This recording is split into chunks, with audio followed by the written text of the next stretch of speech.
Sent to a breast surgeon before you had a biopsy.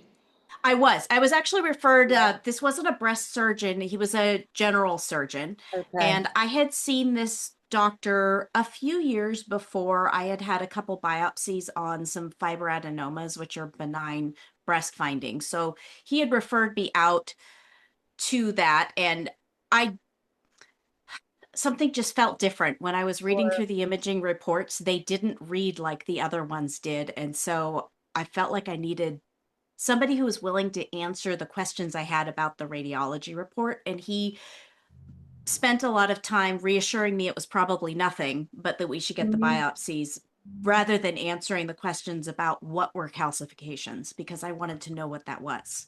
Sure. And I will tell our audience, Jennifer, this woman is one smart cookie. So in addition to her very brilliant brain, sort of putting the pieces together and saying something doesn't sound right, she listened to her instincts, which I think I encourage all of you to always do.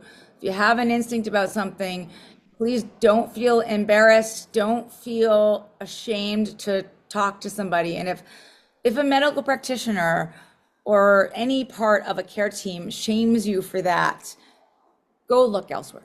Find somebody else. Find somebody who's willing to give you the time of day to listen to your concerns, because those people do exist in Yes. droves. You just have to find them sometimes. It's not always easy to find.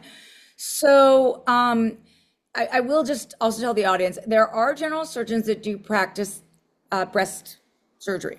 And in the days before my years, actually, there was no SSO or non SSO, which is Society for Surgical Oncology, accredited breast fellowship programs. So breast surgery, it was made into a specialty off of general surgery. There is no board certification for it, but there's intensive learning and a year's fellowship to become a breast surgeon.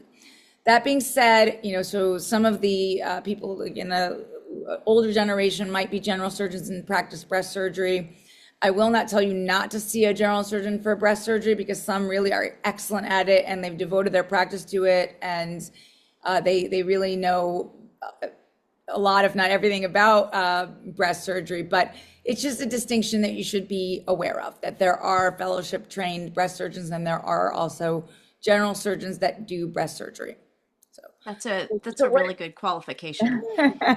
well, I think it's important for the audience to understand this, because it sounds like you got a little bit blindsided by your experience. And if we can help others to have a smoother experience through, sometimes our pain, I think it's worth mentioning.